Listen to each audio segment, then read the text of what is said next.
Continúo por acá, dejo los links en la descripción del video. Me preguntan, si un Estado está cometiendo un genocidio, ¿es inmoral difundir la información? No, seguramente sería ilegal. Por eso hay que distinguir lo legal y lo ilegal, y el bien y el mal como dos categorías distintas. Eso es un error mezclarlas. La ley no necesariamente es buena. Que algo sea legal no quiere decir que sea moralmente aceptable. Em, a veces el bien implica, o no solo es tolerable violar la ley, es imperativo. Hacer el bien implica violar una ley inmoral, o sea, cometer un delito, literalmente cometer un delito. Em, yo tengo muy alta estima a Emil Durkheim, el fundador, por lo menos el que le dio más rigor científico a la sociología, lo tengo muy alta estima como filósofo, pero creo que lo peor que tiene Durkheim es su visión de la moral y de la ley como una cuestión de grado, no de especie. O sea, la moral es una ley inferior, es la B metropolitana de las leyes. Esto creo que es un completo error. El bien y el mal es un código, lo legal y lo ilegal es otro. Son dos cuestiones separadas. Me dicen que el verdadero juramento hipocrático menciona explícitamente no le daré a una mujer drogas para terminar un embarazo. Gracias, no sabía esto. De hecho, mientras chequeaba este dato, me encontré que la versión que cité yo en el canal de mi tocayo Oscar de Old Hardcore, eh, no usaré mis conocimientos de medicina para hacer daño, ya no se usa más tampoco. Ahora la versión actual dice, no usaré mis conocimientos de modo que violen los derechos humanos y o las libertades humanas. O sea, a medida que la industria de la medicina incorpora cada vez más curros con los que lucran haciéndole daño al paciente o haciéndole daño a otros, tienen que seguir reescribiendo el juramento hipocrático para pretender que se rigen por alguna ética, eh, lo cual no es el caso. Eh, no, es lamentable. Esto es un poco como el tema de los moderados. A ver, o haces el juramento hipocrático o no haces el juramento hipocrático. No, sí, hice el juramento hipocrático, pero no la misma versión. Hice un juramento hipocrático que dice exactamente lo contrario de lo que decía el juramento que le hacía tomar Hipócrates a sus discípulos. Bueno, no estás haciendo el juramento hipocrático, por lo tanto no sos un médico. Eh, es un poco la misma charlatanería. Pretender, sí, hice el juramento hipocrático con algunas correcciones, pero es el juramento hipocrático. Esto es una charlatanería parecida a la que mencionaba al principio de este video.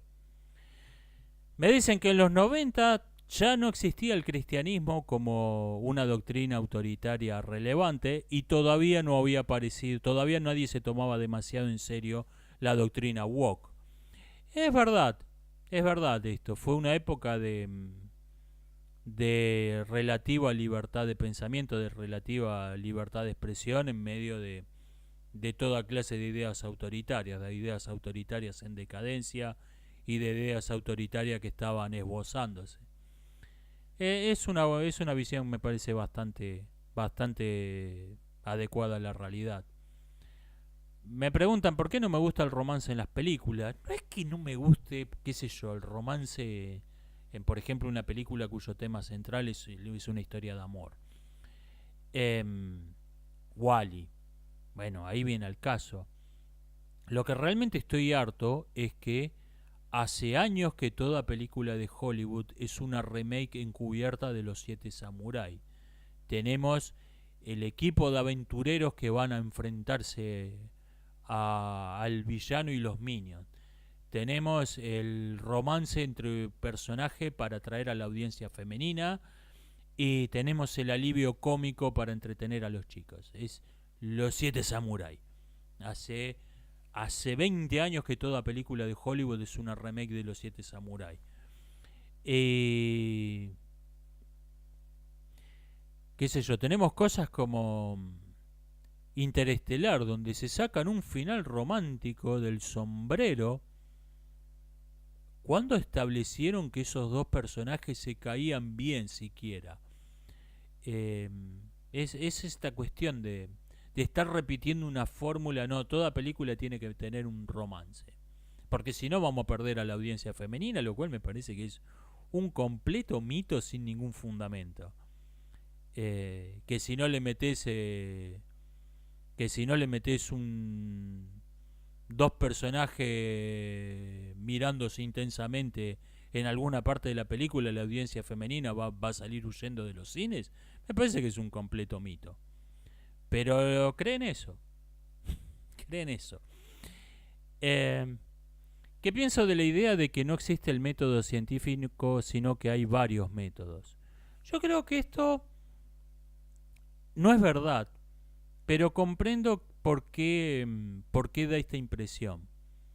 Yo creo que el método científico puede ser comparado a una valijita de herramientas. Y hay gente que está estudiando un aspecto de la realidad que usa mucho algunas herramientas y no usa otras que son de uso frecuente para alguien que está estudiando otro aspecto de la realidad. Pero en realidad todos están estudiando la misma realidad usando la misma valijita de herramientas. Por ejemplo, un buscapolos es muy raro que un carpintero lo vaya a necesitar. Por ahí quiere sacar una tabla de una pared y dice, a ver, ¿habrá corriente detrás de esto? A ver, voy a probar con el buscapolo. Puede pasar, pero es muy raro. En cambio, el electricista es una herramienta que la usa cada 20 minutos.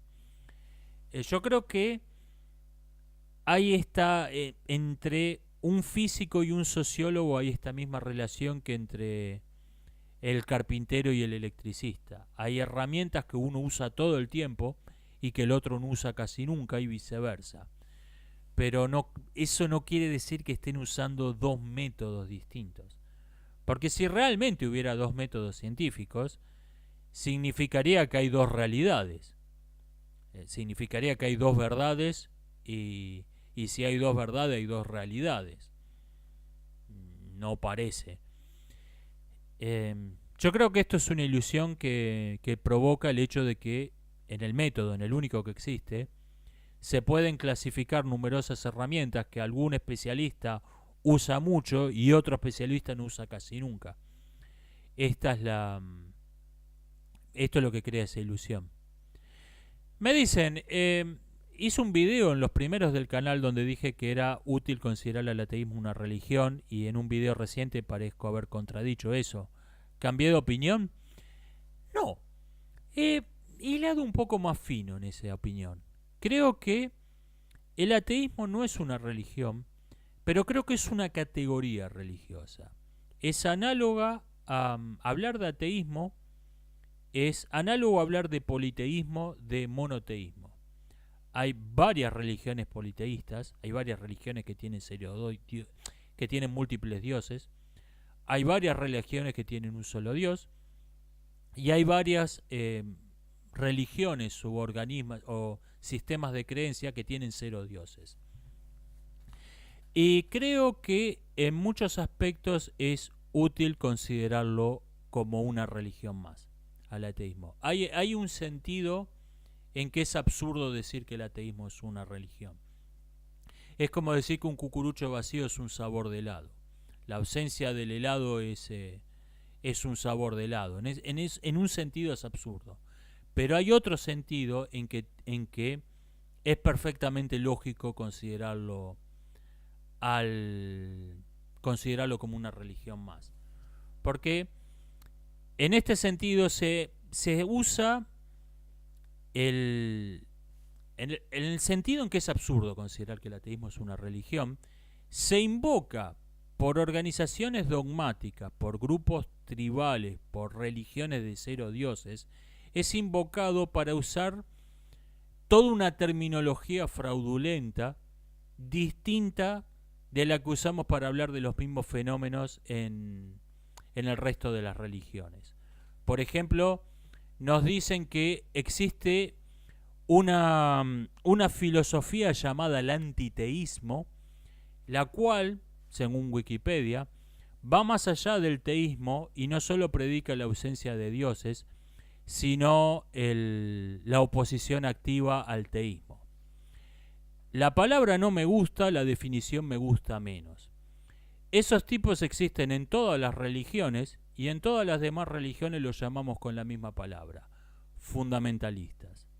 Entonces, ¿por qué usar un término distinto para referirse a los fundamentalistas ateos y un término que si uno no sabe de qué están hablando, por ahí dice, no se da cuenta de qué le están hablando realmente?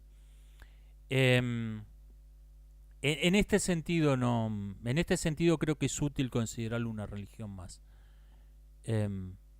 Yo me he encontrado en el ateísmo, me he encontrado en grupos ateos, todas las características de una secta religiosa. La defensa dogmática de pseudociencias, el darwinismo, el cambio climático, el maltusianismo, el determinismo genético, etc.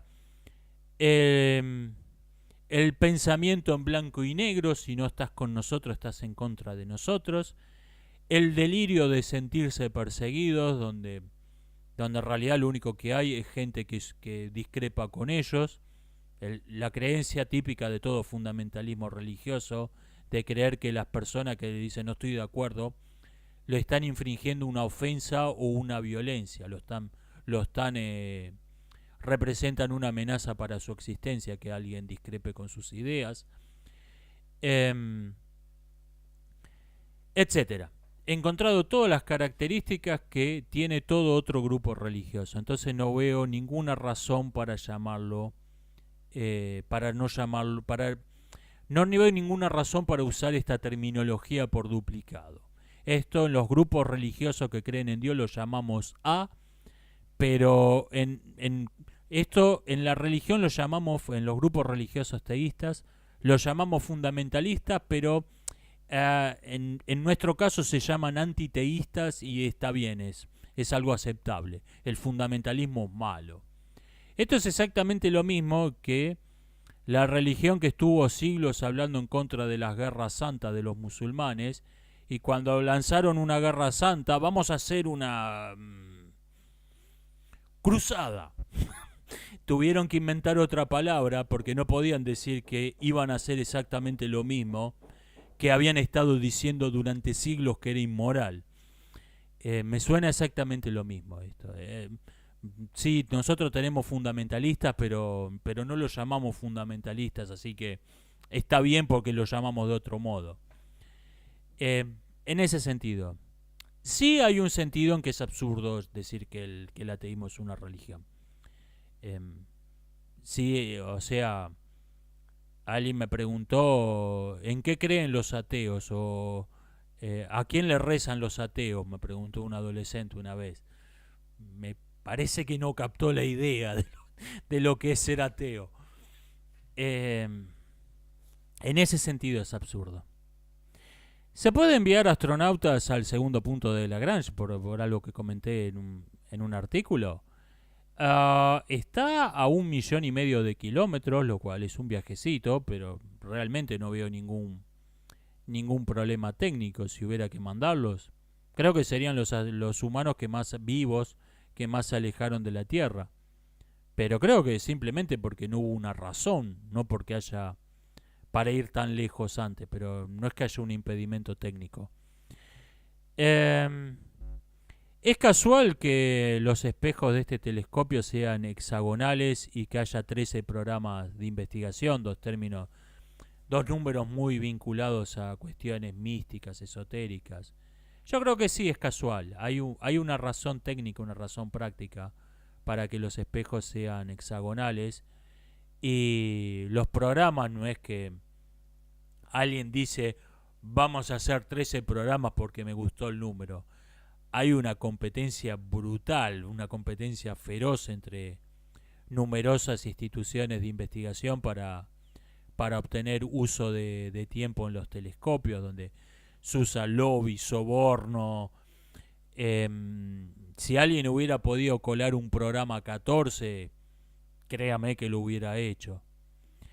Voy cortando por acá, nos estamos viendo. Hasta la próxima.